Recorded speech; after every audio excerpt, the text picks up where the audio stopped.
Master Vlog.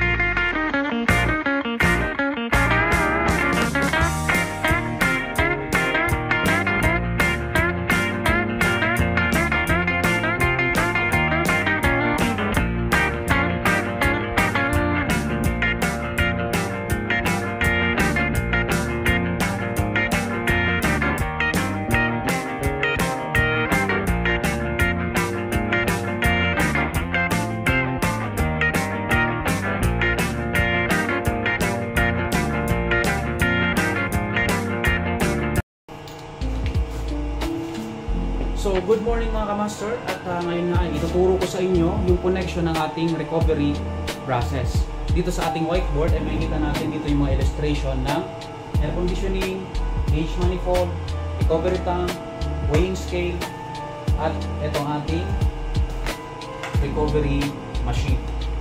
So, dito sa ating air conditioning mayroon dito suction valve at saka discharge valve. So, itong mga access valve na to ay connection niya mamaya kapag i-connect na natin yung ating gauge manifold. Dito naman sa ating gauge manifold, may kita natin ay meron tayong low pressure gauge at high pressure gauge. Meron siyang tatlong hose at dito sa tatlong hose na to ay may iba-ibang kulay. Itong blue ay para sa low pressure, ang hose ay para sa charging, ang red naman ay para sa ating high pressure or discharge. Next, ang ating recovery machine. So, yung recovery machine natin, makikita natin ay meron siyang dalawang valve na kulay red and kulay blue. Sa kulay red, yun yung liquid. Sa kulay blue naman, yun yung vapor. Sa baba ng ating recovery machine ay yung weighing scale. Sa weighing scale naman natin, tinitingnan o minomonitor yung pumapasok na refrigerant o yung nare-recover nating refrigerant. Next ay ang ating recovery machine.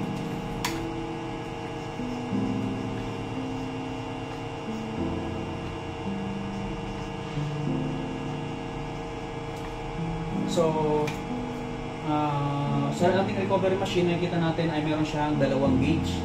So, yung dalawang gauge na yon ay, yung una ay sa input, yung pangalawa naman ay sa output.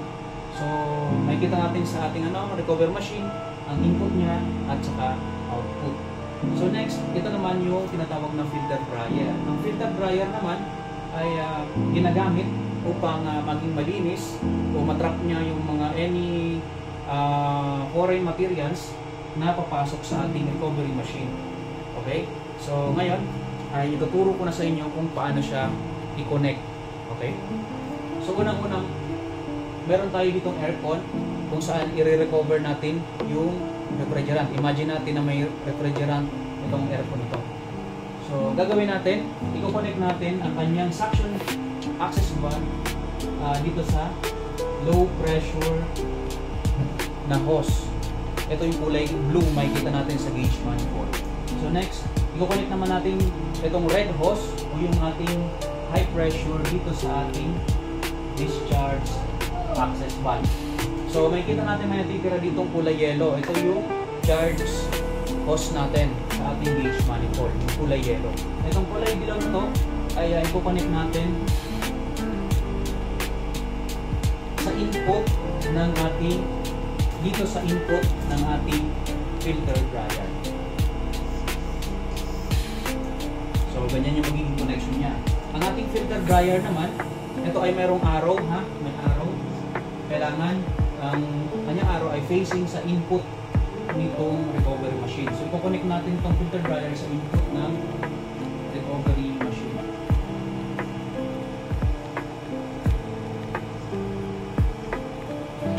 Next, after yan, i-connect naman natin yung output dito sa vapor. So, sa vapor tayo magkakarga mga kamaster. Dito tayo sa vapor magkakarga ng ni-recover nating refrigerant galing dito sa ating aircon unit.